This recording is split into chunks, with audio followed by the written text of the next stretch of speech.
ભારતીય મૂળના એક સીઈઓનો જે પગાર છે એ આંકડો સાંભળીને તમે ચોંકી તો જશો, કદાચ માનશો બી નહીં કે ના ના આ કોઈ રીતના શક્ય જ નથી.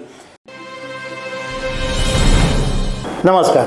દુનિયામાં સૌથી વધારે પગાર કયા સીઈઓને મળે એવી જો વાત નીકળે તો તમારા મગજની અંદર તરત જ ફટાફટ 4-5 નામ રમવા માંડે કે તમને એમ થાય કે કદાચ ગૂગલના સીઈઓ સુંદર પિચાઈને સૌથી વધારે સીઈઓ તરીકે પગાર મળતો હશે, અથવા માઇક્રોસોફ્ટના સત્ય નડેલા, અથવા એડોબના શાંતનુ નારાયણ.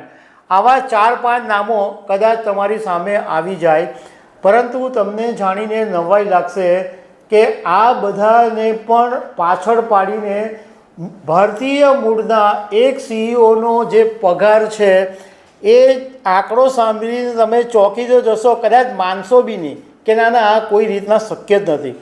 પણ આ વસ્તુ બનેલું છે. અને આ જે ભારતીય મૂળના સીઈઓ છે એને રોજના 48 કરોડ 48 કરોડ રૂપિયા પગાર પેટે મળતા હતા. અને અત્યારે આ સીઈઓની સોશિયલ મીડિયા ઉપર જબરજસ્ત ચર્ચા ચાલે છે. તો આના વિશે હું તમારી સાથે વાત કરીશ. મારું નામ રાજેશ શાહ છે અને તમે જોઈ રહ્યા છો ગુજરાતના સૌથી મોટા ડિજિટલ ન્યૂઝ પ્લેટફોર્મ ખબર છે .comને. દુનિયાભરના જે સીઈઓ છે એમાં ખાસ કરીને અમેરિકામાં એમાં મોટે ભાગના જે સીઈઓ છે એ ભારતીય મૂળના જ છે.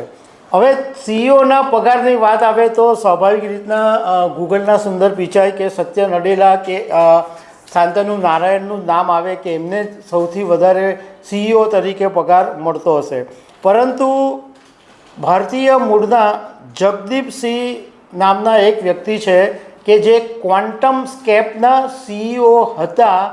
એમને રોજના 48 કરોડ રૂપિયાનો પગાર મળતો હતો. હવે તમે આંકડા માંડવા માંડો, મહિને આટલા, 6 મહિને આટલા, 12 મહિને આટલા, વર્ષે કેટલા રૂપિયા થાય છે તમને જાણીને બિલકુલ નવાઈ લાગશે. વર્ષે આ જગદીપસિંહને એઝ અ સીઈઓ તરીકે 17,500 કરોડ રૂપિયા મળતા હતા. તમને કદાચ એક વખત એમ જ લાગતું હશે કે આ હું ફેંકી રહ્યો છું અથવા હું ગપ્પા મારી રહ્યો છું, પરંતુ આ વાત સાચી છે. અને આ એની પાછળનું કારણ બી છે. એવું નથી કે એમને જે 48 કરોડનો જે પગાર મળતો હતો એ એમને મળતો હતો, એની પાછળનું કારણ છે એ બી હું તમારી સાથે વાત કરું છું.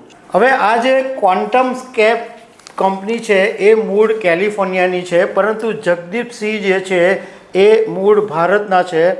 અને તેઓ સ્ટેનફોર્ડ યુનિવર્સિટીમાં ભણેલા અને એમણે બીટેક કરી અને કેલિફોર્નિયાની યુનિવર્સિટીમાંથી MBA કર્યું. અને એ પછી 10 જુદી જુદી કંપનીઓમાં આ જગદીપસિંહે જોબ કરી.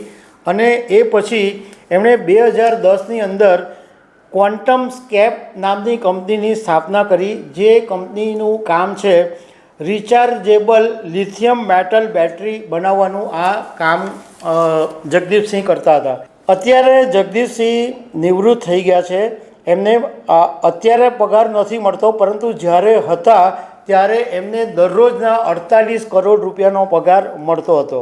હવે આ જે જગદીપસિંહ બેટરી બનાવતા હતા એનો ઉપયોગ ઇલેક્ટ્રિકલ વ્હીકલ્સ એટલે EVના વાહનોની અંદર થાય છે.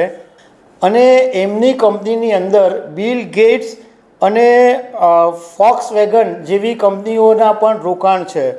હવે તમને મૂળ કારણ હું સમજાવું કે જગદીપસિંહને વર્ષે દિવસે 17,500 કરોડ રૂપિયાનો પગાર કેમ મળતો હતો. તો એનું કારણ એવું છે કે આ જે ક્વોન્ટમ સ્કેપ કંપની છે એ 2020ની અંદર અમેરિકાના શેર બજારની અંદર લિસ્ટેડ થઈ હતી. અને જગદીપસિંહનું જે સેલરી પેકેજ નક્કી કરવામાં આવેલું હતું એની અંદર આ ક્વોન્ટમ સ્કેપના શેર બી હતા. એટલે શેરની જે વધઘટ થતી હતી એનો લાભ એ સેલરીની અંદર રિફ્લેક્ટ થતો હતો. એટલે એને કારણે જગદીપસિંહનો જે પગાર છે એ રોજનો 48 કરોડ રૂપિયાનો પડતો હતો. અને એમને વર્ષે દિવસે 17,500 કરોડ રૂપિયા મળતા હતા. તો દર્શક મિત્રો, આવી અનેક વાતો સાથે અમે તમને મળતા રહીશું. Thank you very much.